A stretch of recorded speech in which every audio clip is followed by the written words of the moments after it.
gentlemen, thank you so much for being here. Throw me some love if you don't mind. If it's your first time, if you're new here, throw me a subscribe and let's get right to the damn topic. Let's talk about this, guys. When it comes to moving overseas, I think this is important, and I know I've mentioned this before, but I want to drill this in you.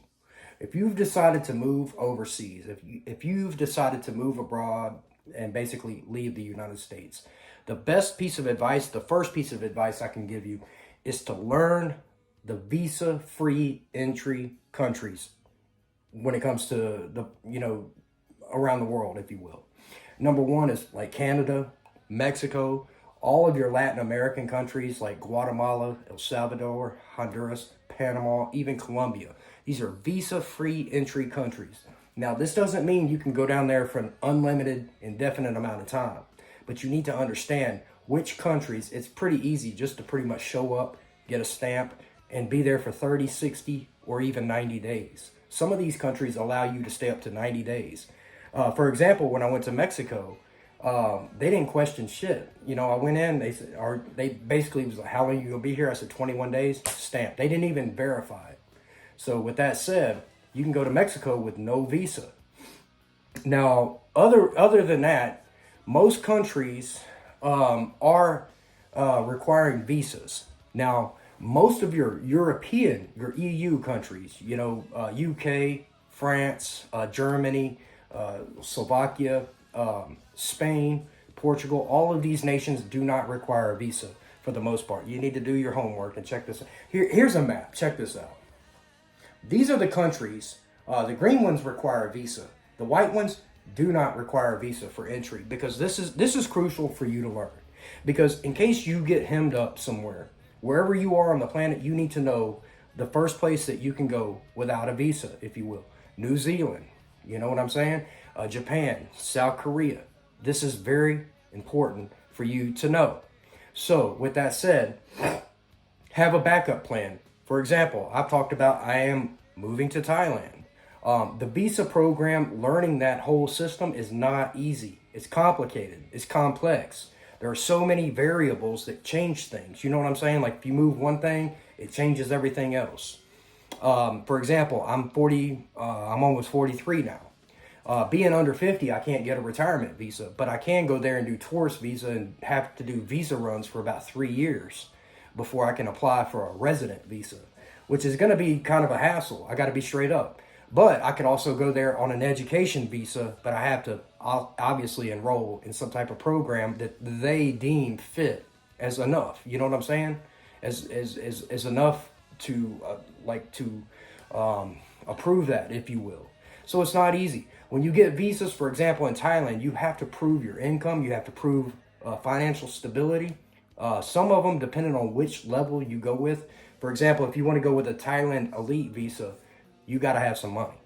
You're going to pay about 18 grand. And I want to say it's about 10 years that you get a 10-year, pretty much no hassle-free visa. You will have to renew it once within that 10-year period after 5 years, which is pretty simple and easy, but it's going to cost you 18 grand. But they're going to do background checks. They're going to check your credit as well. And you're going to have to prove all of these things. So with that said, make sure that you start doing your research right now. But this is probably the most crucial piece of advice. Well, one of the two most crucial pieces of advice is that you have to start doing your research now, not only on where you intend to go, but on 2 other backup places. For me, I talked about Bali, but let me go ahead and stop you right there. I'm actually looking at the island next to it, Lombok, which is still Indonesia. And Indonesia is very friendly, if you will. It's a non-visa, it's a visa-free entry, if you will, country. Doesn't mean that you don't need a visa if you plan to stay there long term. You have to do your research. A good piece of advice is to look for a visa agent. Try to find one here in the States. It's not easy. Most of the visa agents are there, and it's a 12-hour difference, so it's not going to be easy to talk to someone that can guide you in the right direction with this. But I'm actually looking at Lombok, and my third is the Philippines. So with that said, I'm having to look at the visa laws and regulations on each of these countries just in case. Not to mention, looking at the visa-free entry nations, the white countries I talked about earlier, as an escape in case something happens. I mean, you can have political instability. Countries like Thailand. Thailand is a kingdom. It's not it's a monarchy, believe it or not. It's a benevolent monarchy, but it nevertheless is a monarchy. Meaning they can wake up tomorrow and change the rules overnight, and I got to find somewhere to go. So you need to know these things and have an out, have a strategy just in case. Have another country, have two other countries, but also have visa-free countries that you can go to and regroup and figure shit out. It's crucial. I wouldn't take a step off of this continent unless you've figured this out. The number two most important thing of the two I talked about is banking. And I've mentioned this before. Get your ass an offshore bank account. A bank account that has flexibility and portability globally. Meaning you can take this global bank account wherever you go. A bank that knows that you're doing business globally, that you're traveling, that when you swipe that card in one country, the next day you swipe it in another, you're not going to draw any type of red flags, and you need this. It's important. You need to have this definite stability when it comes to your money in your life. My bank account, HSBC Expat account, which it took me a while to get. It took me over a month after applying for it to get approved for it. It wasn't easy, but it's worth it. I have to have a certain amount of minimum money, but this bank allows me to store different currencies, including the US dollar, the British pound, the euro, stuff like that, up to 16 different currencies. So this is absolutely critical, in my opinion. That way that when you leave the United States, that your money is technically, even though it's in the system, in a computer, it's technically outside of the United States, which gives you a lot more flexibility and freedom when it comes to large purchases or investments. You've got to be mindful of this shit. You can't just take off and leave your bank account as is here, because you can't go over there and just buy large purchases of property or condominiums across the world. You probably can, but why the fuck do you want to risk getting shut down or having some type of flag come up or being taxed under American tax code? That's the thing, is when you leave America and you no longer live in America, you should not be subject to American tax laws and tax codes. So this is the whole point of what I'm talking about. Get your money into something that's outside of the U.S. banking system. Even if it's in dollars, it's still outside of the banking system. This is crucial. It's absolutely imperative that you do this. Have multiple bank accounts. Listen, my advice is to have three bank accounts. Have a U.S. bank account that you don't use that much, just in case you have to do some transactions between a business here or friends or relatives, like some type of, you need a U.S. bank account. But take that money and have it connected to a bank account that's offshore. But also have another short-term bank account. For example, even like Cash App. Cash App, you can order a debit card and have that debit card. That way, if you're traveling abroad and you land in a new country, you can easily get on your phone, go in the fucking app, and transfer money into that Cash App account and withdraw it just like that, and don't keep any money in it. So that Cash App account more or less acts as a buffer, and it keeps you from having to stick your major main bank account debit card into an ATM like anywhere in the world, which we all know what that means. You don't want to risk having some type of alert, fraud alert, whatever, and be shut out of your money. So you have to have your money diversified and spread out. And that's why I say I think 3 bank accounts at minimum. I really believe this. And guys, listen, do your own research, do your homework, but don't try to fuck around and make the American banking system work for you over there, because it's not going to. You would be surprised at the regulations that the banks are held to, the stringent regulations they're held to here. So if you decide to move abroad and you want to make a big purchase, they're going to tax you under American tax laws and tax codes and stuff like that, even if you make a purchase over there. And you don't need this shit. You need to make sure that your money follows you wherever you go, and it's outside of the system here. You don't want to have to answer to Mama USA every time you make a transaction abroad, if you will. So to me, this is absolutely important. Not to mention the visa stuff. As I said in the very beginning, have 2 backup plans when it comes to the place you want to go.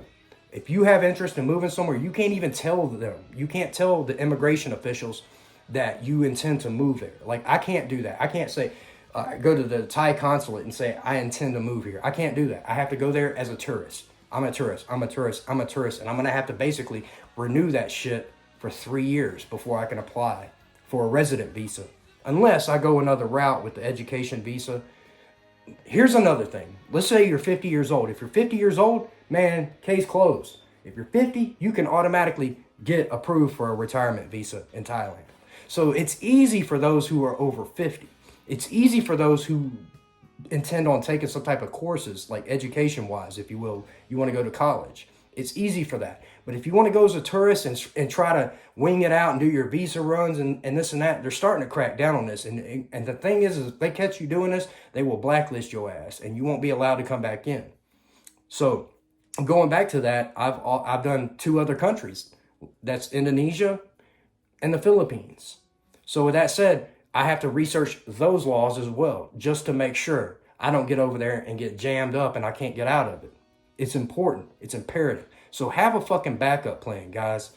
Do this, but have a backup plan. Learn the laws. Hire a visa agent if you can find one. As I said, hire a visa agent if you can find one. Some people get their visa, their tourist visa, and they go there and then they find one there, which that's an option. But as I said, I can't tell you to do that. I don't know for a fact. I'm just going on like basically what I've heard others speak of. But have other options. But the bank account is very important. This I do not retract. You have to have an offshore bank account. It's imperative. If you're going to travel abroad, you have to have an offshore bank account. Let's just say I get to Thailand and it doesn't work out. I got to go to the Philippines. I need a fucking bank that follows me. I can't be over there worried about my money being shut down, my debit card not working, fraud alerts, and this and that. Or why are you over here? Why are you making this big purchase?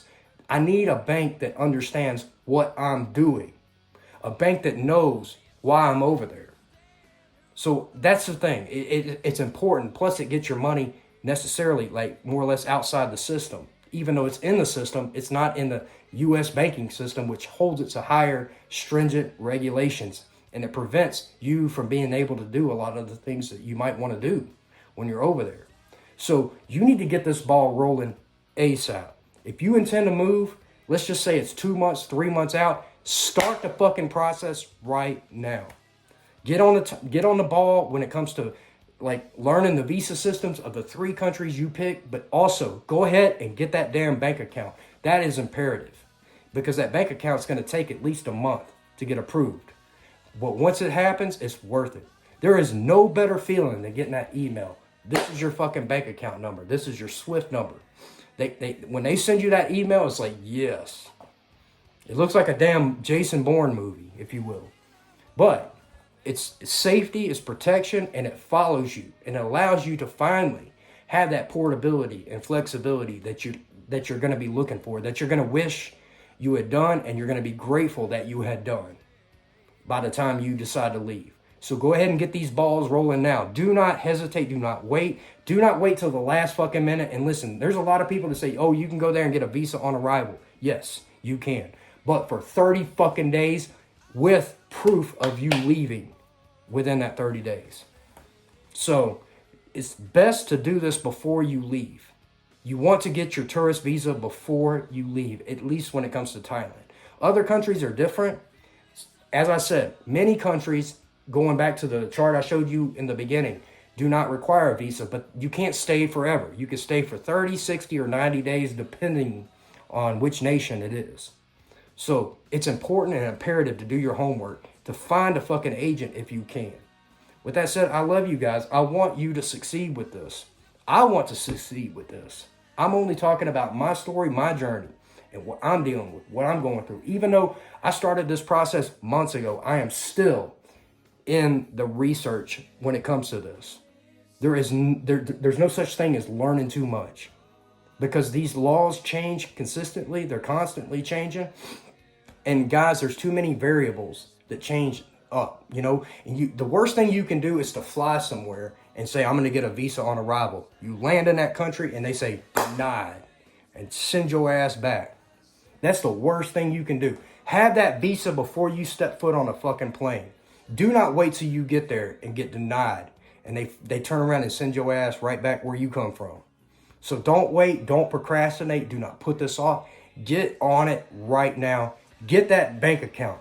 You need 3 bank accounts and you need an offshore bank account. For me, it was HSBC Expat. HSBC Expat. That's the account that I finally got approved for. I'm actually kind of proud of it. But this is the account that I'm personally going with, if you will. There's a minimum requirement in it, but there's so many options. Plus, you get a personal financial advisor that comes with it. But you got to keep a pretty good amount of money in that account, if you will. But it allows you to put like money into money markets and CDs and shit like that to, interest-bearing accounts so that you can actually start to earn money on it. It's important that you do this now. Go ahead and have this stuff set up that way that there's no fucking problems. There's no friction when you decide to leave. That way you're not worried about having access to your money. But make sure that you have your money spread apart. Make sure that you have 20 bands at least in each one of these 3 accounts, except for the Cash App.